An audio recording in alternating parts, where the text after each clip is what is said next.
It doesn't make us rigid in order to have it very well placed. It allows us flexibility because we are very well trained, tonified, in order to make changes. So basically, this is the stretch before a workout. Welcome to Process Pioneers, the show that takes a deep dive into the minds of decision makers, key influencers, and process experts who are pioneering the world of everything process. Welcome to the next episode of Process Pioneers. My name is Daniel Rayner. I'm the host of Process Pioneers. And in each of these episodes, I get the absolute privilege of sitting down with BPM practitioners, those that are putting BPM into place in their organization to deliver value. I have the privilege of having so many different conversations with so many different people at all different levels within an organization. Some are from the academic realm, some are consulting, some work internally, and at all different levels as well. And today I have the absolute privilege of sitting down with Anton Alexandru Nicolae. Now, Anton is the Chief Process Architect at BRD, Group Societe Generale. And he's also an expert in process architecture. So we, as I normally like to do, tailor the conversation towards my interviewees or my guests' specialty. So I'm really excited for this conversation. Anton, thanks for joining me. Thank you, Daniel. It's a pleasure. Thank you. So, Anton, normally as you would know, because we were having a chat beforehand, you were saying that you enjoy following along with the series. So as you would know, our guests do enjoy to have a bit of context for my guest, in the sense of when were you first introduced to the topic of business process management, and then take us on a journey leading up to what you're doing today. Sure. Again, thank you for the invitation. It's an honor to be here, and congratulations for all the series of Process Pioneers. It's a great work. So a few words about me, about my path in BPM. So I started 14 years ago in a BPM consultancy firm, actually. So I was lucky and to start directly in the BPM field. It was a consultancy firm, one of the pioneers of business process management in Romania.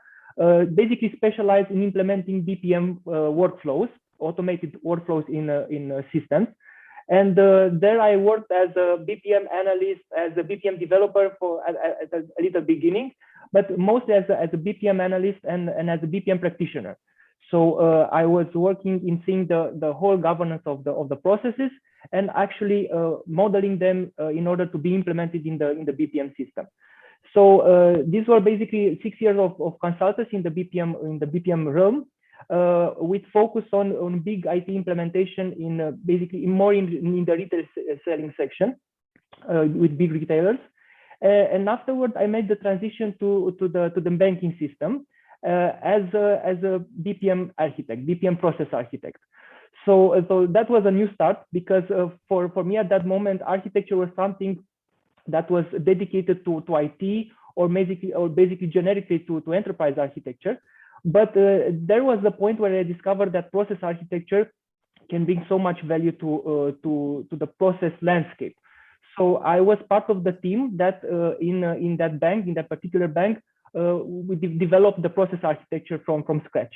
So the modeling conventions, the rules, the artifacts, the data artifacts, the visual artifacts, and the data behind the actual modeling, and all of the process governance. So we as a team developed from scratch this process architecture governance, which coupled with the BPM governance, basically the process ownership, who does what, who is the process owner or the leader or the steward, how you wish to call it, made the BPM framework as a whole work in that organization. So I became fascinated about the process architecture, about enterprise architecture, about the place of process architecture inside the layer of business architecture, because as Roger Balkan described it, process architecture is only a part of business architecture. You have also the mission, the vision, the values, you have the capabilities, and they're all connected with the processes. And what process architecture does, basically, in few words, it puts the typology of your processes in place, and you can see the connections between them. So it's the totality of process typologies and process relationships inside an organization. Particularly big organizations have an appetite for process architecture because they have so many processes and they want to see how they relate to each other and how so many of the implementations impact each of the processes. The challenge here is to translate the process architecture in something concrete, in something that is deliverable and can deliver immediate value. So to avoid the feeling of the ivory tower, where you have an intellectual exercise where you and your colleagues are very happy with doing it, but you have to also deliver value in the organization. So that's why the organization always challenges you in order to bring more and more organizations. And actually, one of the main driver of process architecture is to bring immediate value to the organization. So it can do this by being involved in the projects, in initiatives, in regulatory initiatives, and displaying models in order to assess the processes, in order to model them, because BPMN can be part of process architecture, as architecture modeling can be also part of process architecture.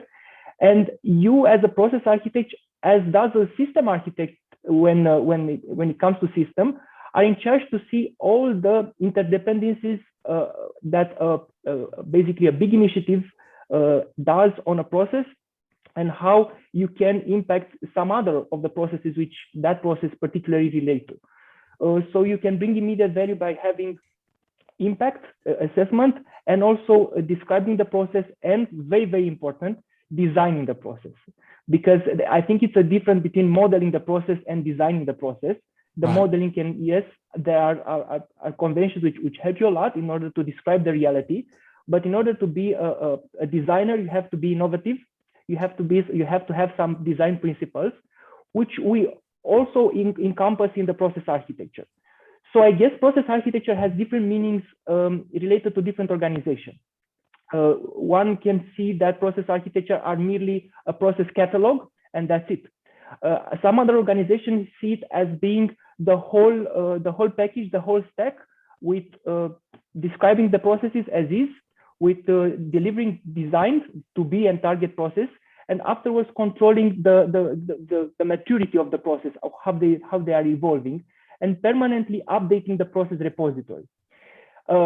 Because that is one of the things most of the organization feel challenge you, because they saw this exercise previously. So they saw process modeling. Okay, so we will model them and they will be forgotten in some shelves.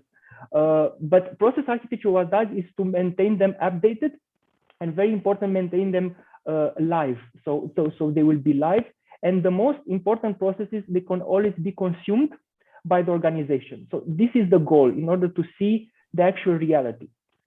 So coming back to my past, that's what happened for 3 years in that bank. After the 6 years of consultancy, I started seeing the process architecture part, but encompassing all the elements that I previously worked on: BPMN, BPMS systems, and so on.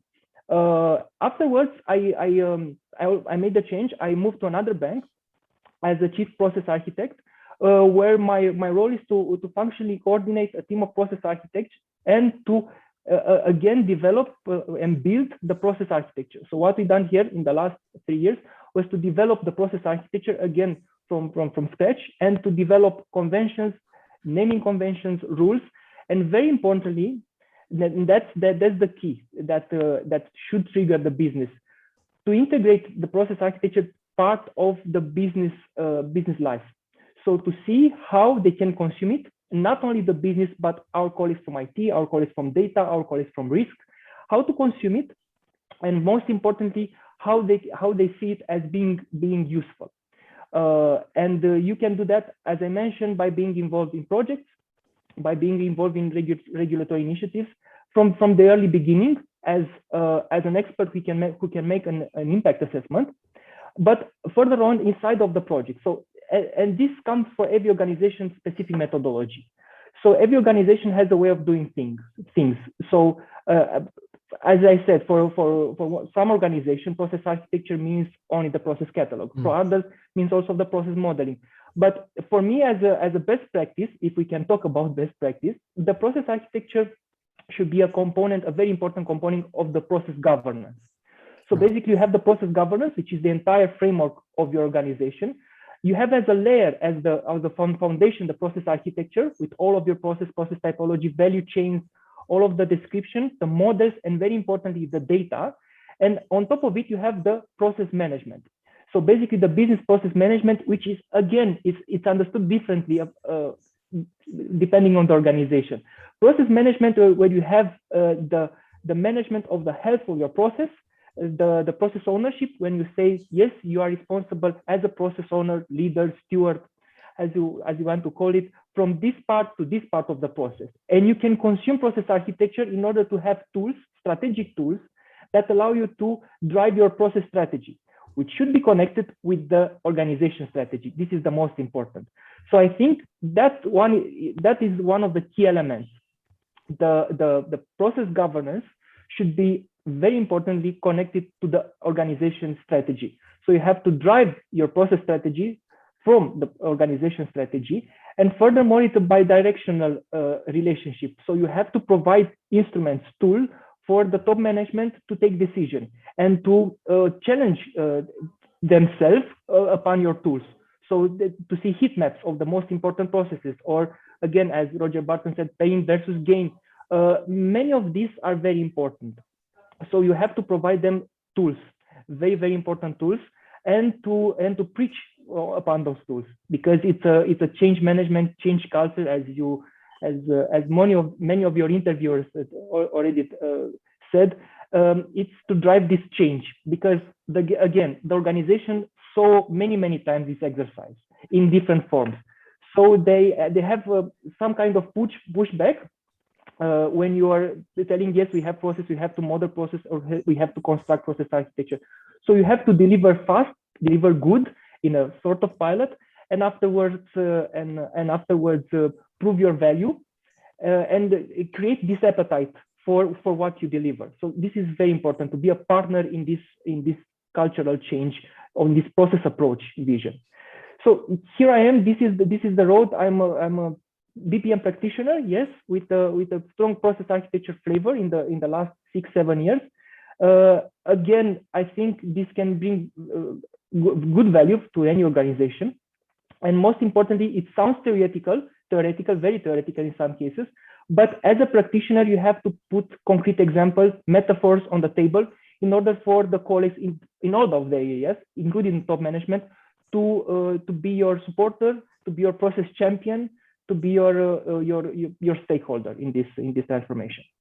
Yeah, that's amazing. That's great. There was so much in there. I was taking so many notes, and for those that are listening to this conversation, I would encourage you, get out your notebooks, get out a pen.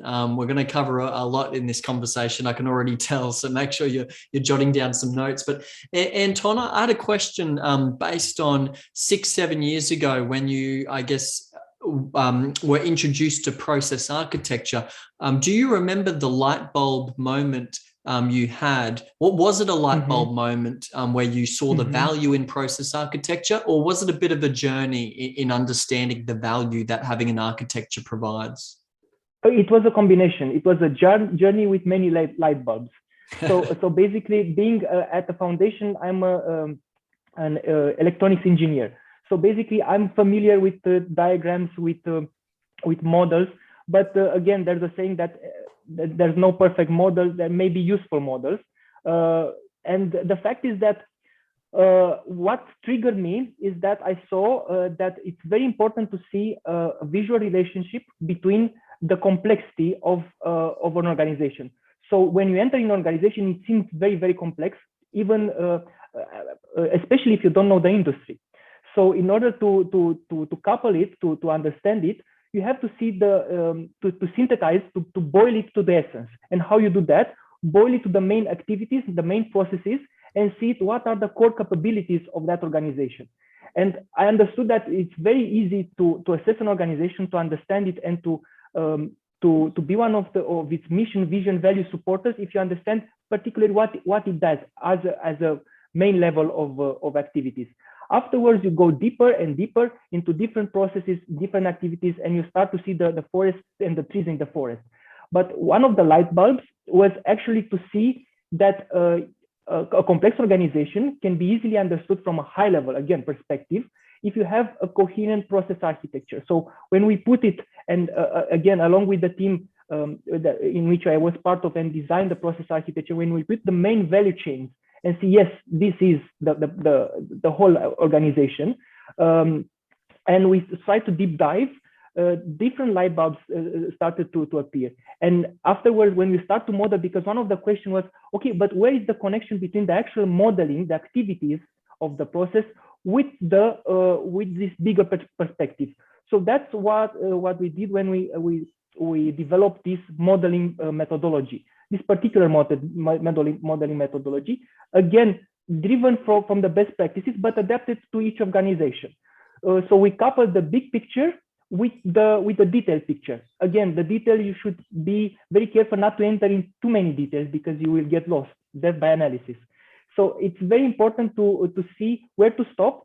So this is where best practices and the principles serve very much when you design your process architecture. You have to have the principles that you should follow. These principles are basically shared with the IT architecture, with the data architecture, with every architecture in essence. But this was another light bulb that you can boil it to the essence and understand the complexity. And furthermore, you can adapt your speech to the interlocutor, to the counterpart in your organization, and synthesize the actual problem that you have and put a strong perimeter on it. So you have your problem from this start to this end. Because until standardization, everybody had a different name for the process because they were referring to the same thing, but different names, different names for the activities. So you start to propose building blocks as activities that can be reused in some of the processes. It sounds very theoretical, but it will help you a lot in your discussion and in your projects to see that, yes, this is a building block which is also impacted by another project in a different process.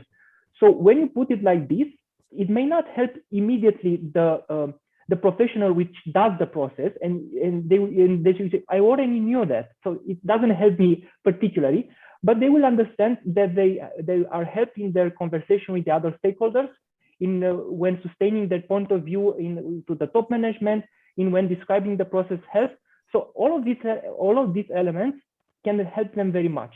So these were the light bulbs when understanding that BPMN is only a part of this BPMN system. Process architecture is again a very key element in this process governance, along with process improvement, along with different parts of process improvement, along with working procedure, because also they can be thought as a part of this entire governance. So basically, this process architecture is the foundation, and that's what triggered me in understanding that it's very important to share it to the organization and put it in particular work in order to be understood. That's great. And I like how much emphasis you put on linking processes to the overall organization strategy. What is the organization's strategic objectives, and how do the processes align with that? Let's just say for a smaller organization, or maybe an organization that doesn't have a lot of process resources, process specialists, process managers, they've got their process architecture down. How do you identify which area of the business to then start documenting, to start understanding, to start improving? How do you understand which is the most critical process, or which process is going to deliver the most value, especially, I guess, if you've got limited resources? I mean, the more resources you have, the more you can work on, but where do you start if you have limited resources? Basically, you have some filters you can apply. There are multiple filters, there are multiple principles upon how to start to do that. But the most generally is to start from the customer journey. So you're an organization, we deliver products or services. So you have to start from the customer journey and what brings value to the customer. Right. And afterwards, see it what are the moments of truth for the customer, and align it with this couple of processes, or the processes which interact with the customer. Afterwards, see what are the processes which bring the most value to the customer, or are the most important to him. So basically, there can be a difference. This process doesn't bring a lot of value for us as a bank or as an organization, but it's very, very important to the client. So you can start with it. Afterwards, you can apply the filter of risks and see which are the most riskiest processes, which are the most regulated ones, because the most regulated ones are the most auditable, and basically this could be also a factor. So you can apply different filters and make the top management. If you have, you said something about a small firm, you can start and watch the environment. Again, watch the stakeholders. What are our external stakeholders? What is our customer, and what is its desire, and try to align it. Again, one of the criteria is the one of Roger Burton's with the way in which you drive your criteria, starting from the stakeholders, external stakeholders and internal stakeholders, and you establish that North Star, as he calls it. So this could be a principle, but you don't have to be so theoretical at the beginning. Again, with the small firms, you have to explain them that these are different layers, different filters you can apply, and see which are the most high value processes, high impact processes. And afterwards, again, you can see the health of the processes and assess which are the most damaged ones. Again, I'm not very fond with seeing, again, as Michael Grossman said, not very fond of seeing a process as a sick person, but as an athlete who wants to get a gold medal. So if you start with this perspective, so you say to that organization, you don't have many sick processes, but you have processes which can perform better. You can see what would drive you as an organization to have as a champion, as a process champion. So if you expose this multiple perspective, again, very little by little, in order not to confuse, I think you can make that particular firm a general idea of what is the value brought by the process architecture. And this approach in general, not only process architecture. Yeah. Okay, great. That's good. So when it comes to an organization adopting and implementing business process management, what are some of the biggest challenges you see that organization face? Obviously, every organization is starting at a different process maturity level, but do you notice, I guess, a common challenge that organizations face? There are many challenges and many pushbacks, but they are all natural. So again, it's very important as a process person, you have to be empathetic and you have to be ready to change hats, and you have to be ready to understand why you have that pushback, and you have to see the history of that pushback. There are many pushbacks. Basically, the most of them revolve around the effort, the additional effort that is involved in that particular phase of analysis, or in arranging the processes, or in understanding it. So every big organization is basically on a firefighting mode. So they have urgencies, and they think that this new framework, this what is actually not a new framework, but it comes as a new framework on top of other frameworks, of many frameworks, will bring them complexity and new stuff to do without bringing value to them immediately. So yes, this additional effort is one of the main pushback. And how you can counteract this is by bringing them tools. So you can say, okay, you have this, but you will have this thing that you can consume from what we do together, and this will help you. As an example, high-level architectural diagrams. So you can see how your process transitions from different working procedures, from different aspects of your organization, and you can see the whole image of the process. What you'll have also a major pushback is to convince that even though that particular colleague or stakeholder is only a part of the process, somebody has to see the entire process. So you won't have, in many cases, dedicated person which will only do that. So that will be their job, process owners. They will be also part of the process. So it's a very interesting exercise for them to put in the shoes in which to see, okay, I have to put the head of the organization to see the entire process. So besides being me and being the department part of the process, when I'm at the table with all the stakeholders, I also have to be the process owner. I have to be the process leader and see the end-to-end process performance. So this is a very challenging exercise as a whole. So it's very important for you as a process practitioner to be patient and to explain, because I think this is the teacher's fault. So basically, when things aren't very good, very well understood, it has to be the teacher. Okay, you may have historic pushback. Again, you may have particular contexts, but that will block you in doing this. But again, you will have your process champions. You will see the person that click to the idea, and you will have to make them your supporter, to make community of practices. This is a very important topic, community of practices.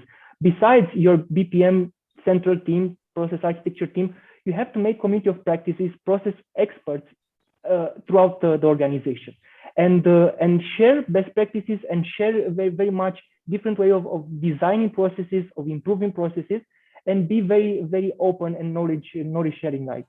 So again, the pushback comes from the additional work, the change of perspective, which can create at the beginning some conflict, some internal conflict, and some stakeholder conflict.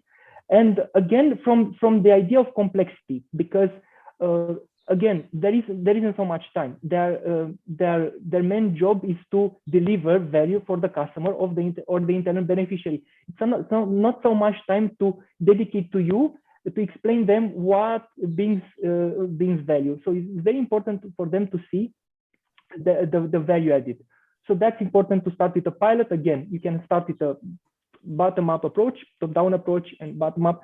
Very important to start to have a sponsor in the top management, and also to have different champions in particular areas where you will start with a pilot to prove the value that process architecture, business process management, process governance brings.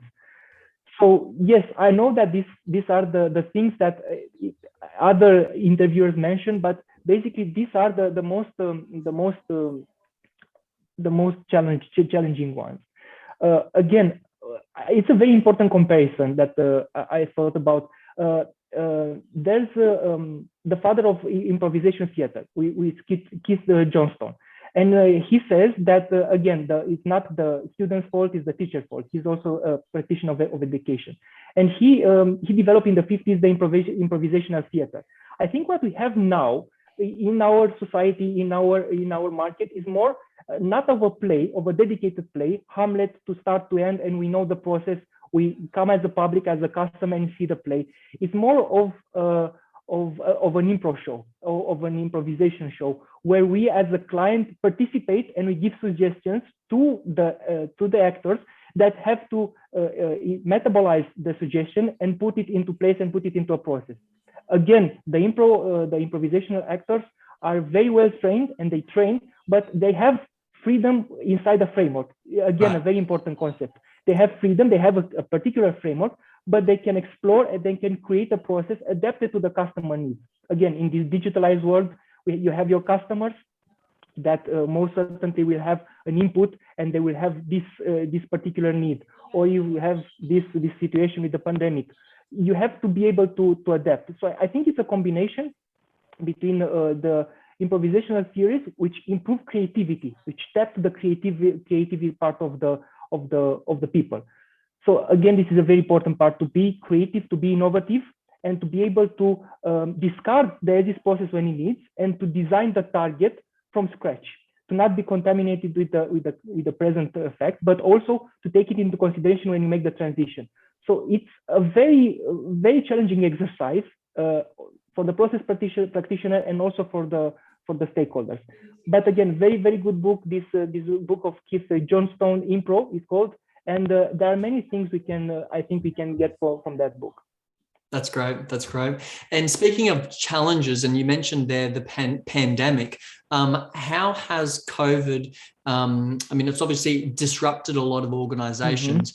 Mm-hmm. How has BPM played a part over the last 12 to 18 months through this whole pandemic? It's obviously disrupted a lot of supply chains, and it's forced large organizations, instead of everyone working from a centralized location, everyone's working from home offices across the country. How has BPM, process architecture, process governance, how has that played a part in the last 12 to 18 months?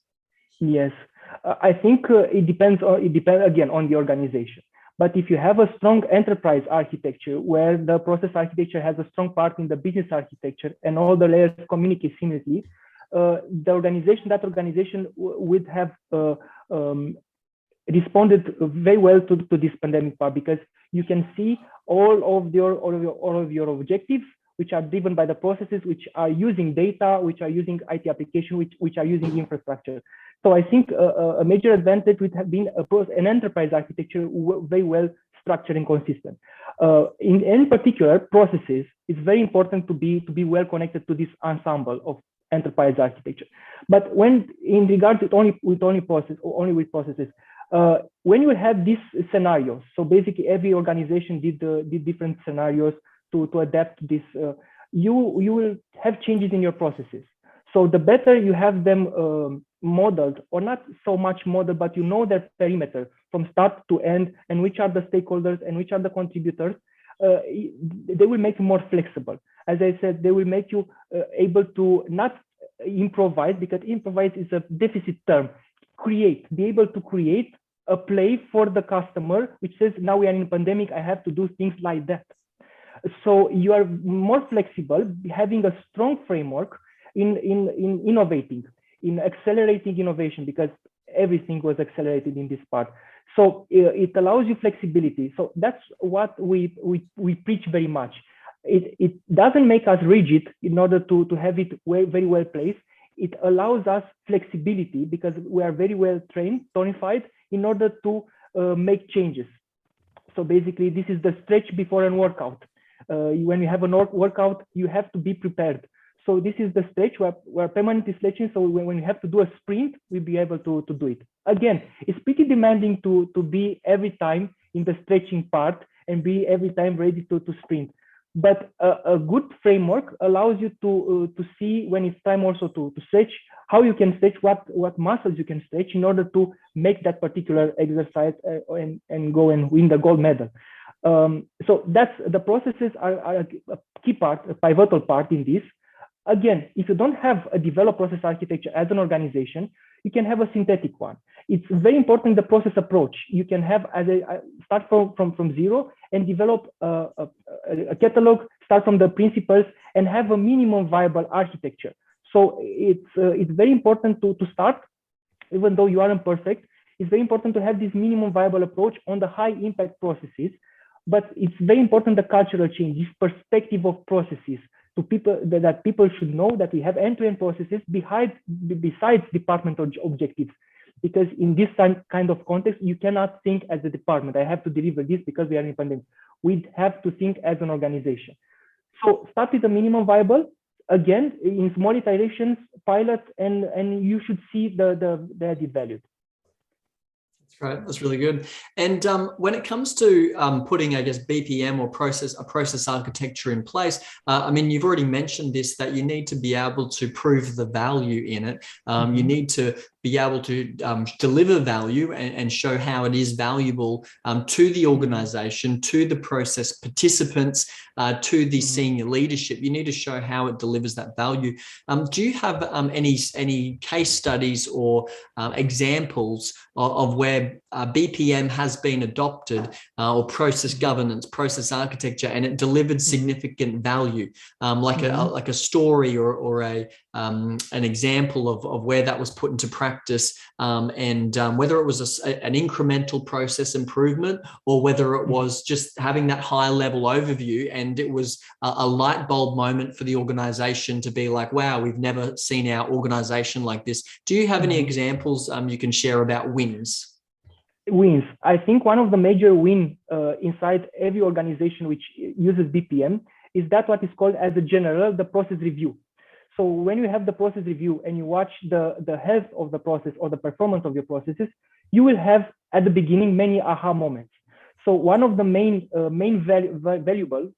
added value is transparency, because you will see that, again, the top management is very, very busy with strategy, with so many other things. They know the reality, but when they see it as an end-to-end, as a process review with key performance indicators, there are certain connections which are made, certain aha moments which are triggered, and certain deep dives that they request. So I was a witness to many deep dives that were requested from the top management that I think translated into strategy further on. I'm certain that of this. And this transparency, the fact that you deliver tools that allow also the process owner, the process leader, the value chain owner to show in a few words to the top management or to the stakeholders, we have this, we are here, and we want to get there. We have this problem. It minimizes the time, and it makes a solid discussion in order to develop a brainstorm. Not brainstorm basically in that particular process review meeting, but afterwards, most certainly. And I saw many results of process improvement initiatives started from those process review. So I think these process reviews are basically a trigger, a determinative trigger. This transparency starts many process improvement initiatives, which translate furthermore in IT projects and so on and so forth. So I think what it creates process culture. Again, it delivers the process culture, and it entitles the people in the process to present in a structured way the synthesis of the work and the actual velocity of the process. So yes, the initiatives which are triggered by these process reviews, basically, I think the strategies are influenced by the results which the process gives upon a certain performance. And furthermore, when you have a particular situation, you can follow up it. I think this is a very important thing, the follow-up culture. We have many great ideas. We have many things that can be improved, but we don't have a constant follow-up in organization in general. So you said I have a routine. So from time to time, I present you where this great idea has led to, even though it hasn't transformed in an initiative. So if we have this great idea, we follow up on it, because there were many times when we discovered, yes, but we already thought of this, I don't know, 1 year ago, and we didn't do anything about it.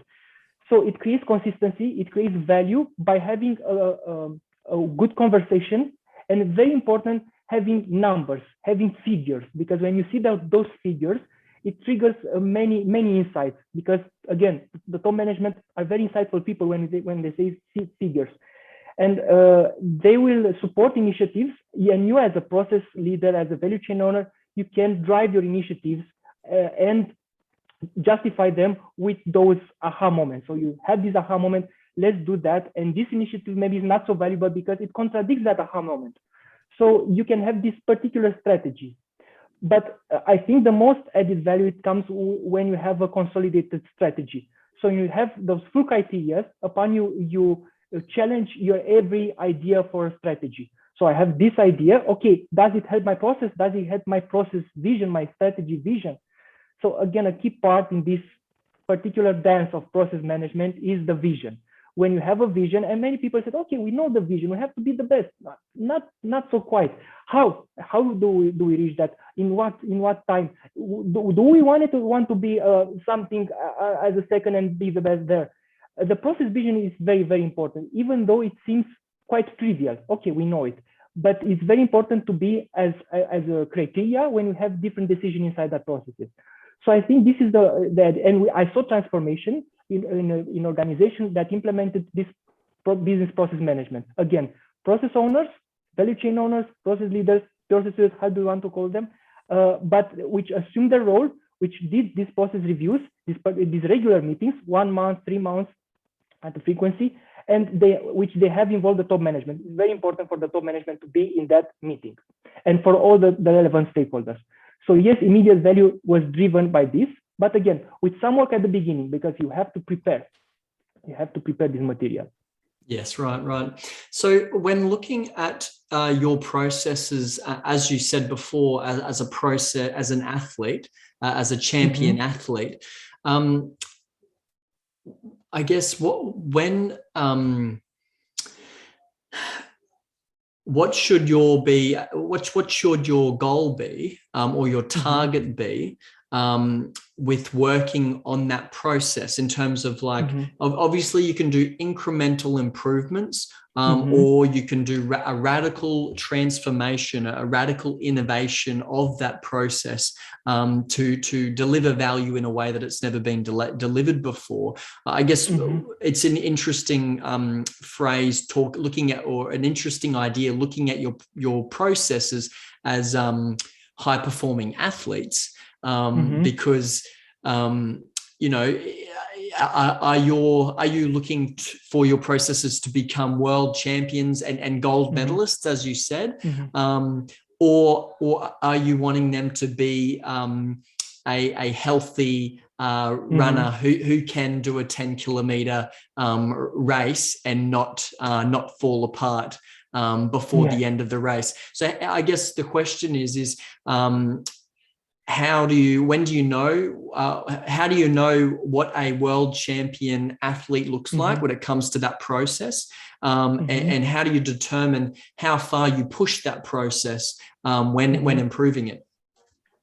Okay, so you have to have a solid strategy for the organization, and upon that strategy, develop the process strategy and see from the beginning where you want to be the high performer or where you don't want to be the high performer. So again, these are some basic landmarks, but very important. You should see as a process leader, when you do the process vision and couple it with that process strategy, that it's okay to have these processes, as you said, as a average athlete, because we have to concentrate on that. But the decision is made at the organization level. So you have to have those very impacting, very important processes. But again, this is a very difficult decision to take. It sounds very, but you will have to upset some type of stakeholders in one way or another. But this decision must be done in order to invest where it has relevance. And very importantly, I think that if you see the process again as this series of activities which go and deliver services and values to the customer, and see that we have the customer, this change inside the organization, which in some cases is a little bit broken. Okay, I deliver you this and this is my part.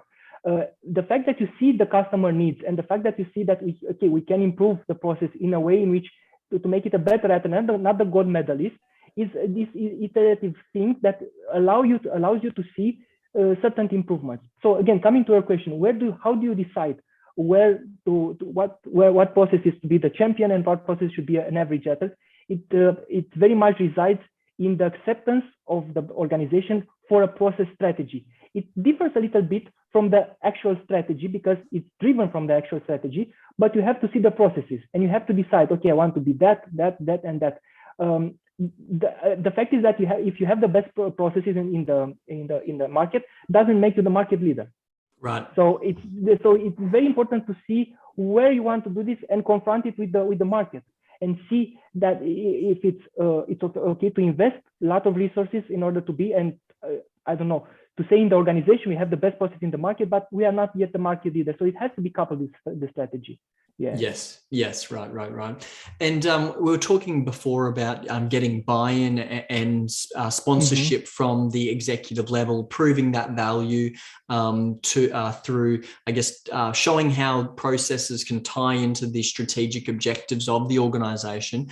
But how do you get buy-in and sponsorship from the process participants or the process performers, the ones that are at the coalface, so to speak, conducting the process, performing the process, because I'd imagine that if you go along there and say, hey, Anton, we're going to fully change the process that you've been doing for the last 5-10 years, there is a chance that you might face some sort of resistance.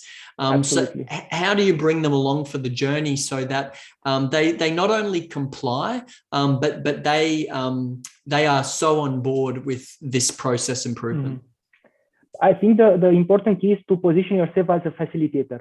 So you are the facilitator, and the coach. It's very used now. You're the coach. No, you're a facilitator in improving, in creating different perspectives. So you say, yes, you have to acknowledge that that will be a pushback. You have to be empathetic and understand and be very, very sincere with your colleague, and see that I know what feelings it triggers inside of you, and be very sincere and be I don't know, very supportive in this transformation, in the sense that you are very frank all the time. So you said, okay, you will feel some challenges at a particular moment, but they will bring you this kind of comfort afterwards. That you bring you visibility on the process and in the organization, and you will have much more traction in your decision. So again, position yourself as facilitator. Listen so much. Don't try to preach. Listen to your colleague. Listen to his complaints, to the history. Understand the history, because again, the history is very complex. And as there were so many which tried this, but beforehand, more certainly.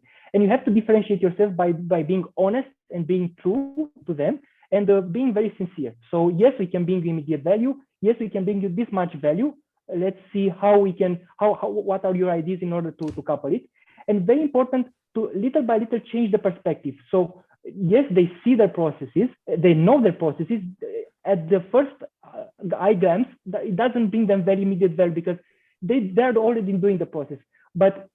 And little by little, put in the head of the organization and seeing how much traction, visibility they have in the organization, and power to decide upon certain things, and power to involve other colleagues from this position, I think they will be more malleable, and they will see you as a trustworthy partner. So position yourself as a facilitator, an honest partner. And yes, it's a lot of work, it's a lot of pushback, and you don't have to be discouraged, and you have to understand them because they are right. They are most certainly right. That's good. That's great. And earlier in the conversation, you were talking about making sure that you weren't just documenting processes for documentation's sake. For you don't want to just have all of this process information there I think you said death by analysis. You've got too much going on there. I guess when we're looking to the future of business process management over the next 2, 3, 5 years, where, I mean, a lot of organizations will have looked at BPM as a bit of a wasted exercise. Not all of them, but some of them, because they did that whole documentation piece, but they didn't have any why behind it. They didn't have a driver behind it. They didn't have a purpose behind it. But when you look forward to the next 2, 3, 5 years, where do you feel organizations should be investing their time and energy when it comes to BPM? I think again, the key factor is that we are going to an innovative world. So it's innovative process management in different forms, data mining, artificial intelligence.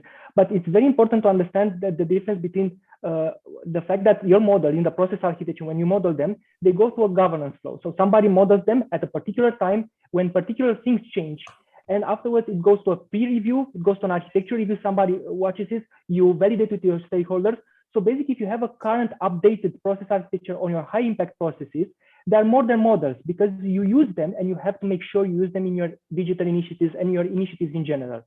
So the future is to have a repository, a vivid repository, vital repository of processes, which are permanently updated by process architects, by process experts, so on and so forth. But they go to a governance flow and they're validated to the business stakeholders and they're consumed in initiatives, in strategic initiatives. So if you have that, you can construct the foundation for this innovative process management with all the tools, this entrepreneurial process management, which Michael Rosmar said. So it's very important to understand that this process architecture, you are going to the level of depth that you need in that particular situation. It's important to be consistent and it's important to work inside the framework, but have freedom inside that framework. And very important to use it, consume it. If nobody consumes it, you're doing for anything.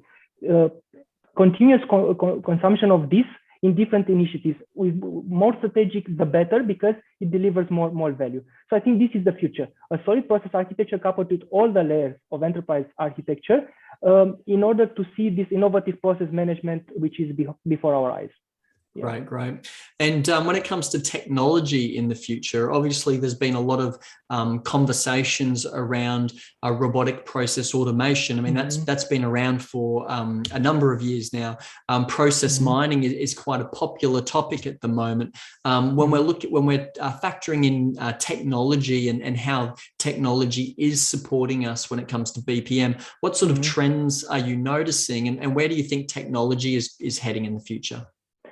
Yes, there are different. I'm now remembering what Michael Zurmulen said when we said that we have different labels for different technology which evolve gradually.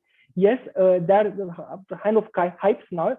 The thing is that we are most certainly going through this artificial intelligence, uses of artificial intelligence, basically to understand patterns, understand drivers, and how to make things better using this potential enormous data lake that we have from processes. So I think this is the future with different names. Again, we have different technology. We have BPMS, we have the RPA, we have process mining, which is quite old, but now it gathers much traction. But I think they will all be covered in a stack of process suite that will come with this artificial intelligence, and will use different parts of it for different reasons and for different means. So I think this will be the future of technology, something that will encompass all in a stack, and again with a different name probably, but it will use most certainly this artificial intelligence potential that we have, and this enormous data lake that we gather from executing the processes. Great. That's good. And for someone that's listening right now, that they've been listening to our conversation for the last 50 minutes or so, that you've certainly given me a lot of ideas, and I've certainly been gleaning a lot from what you've been talking about. For that person that's listening to this, and maybe you've sparked a new interest in the topic of process architecture, process governance. I'm sure you've got a few people thinking that, hey, we need to do some of this in our organization. Where should that person go to, I guess, learn more about BPM, be encouraged about what they're doing in the same way that you've encouraged them today? Where can they go to, I guess, continue their BPM learning and development? I think we have a strong pool of now of resources over the internet. So two particular pools are BP Trends and Business Rule Community. So they have so many articles, so many good articles. But in particular, if you want to start with the process architecture, with the business architecture, I think you should start from the articles of Roger Barton. He has a series of 10 articles where it gives you step by step how to construct it, and you can understand it. And if you couple this with your community of process pioneers, and you see the actual person, the actual expert talking in these interviews, I think it will help you great in order to know where to go further. So I think it's a combination between excellent materials with the fact that you can see these experts talking in this kind of interviews, and it's a pleasure. So basically, yes, for business architecture are so many articles, but you can start from Roger Barton's ones. Perfect. That's great. Well, Anton, I just want to thank you so much for sitting down with me today. As I mentioned before, I've certainly been taking a ton of notes and learning a lot from you. And I know that our audience will have gleaned a lot from this conversation as well. So I just want to thank you again for taking the time out and sharing your experiences, your story, and your journey with us.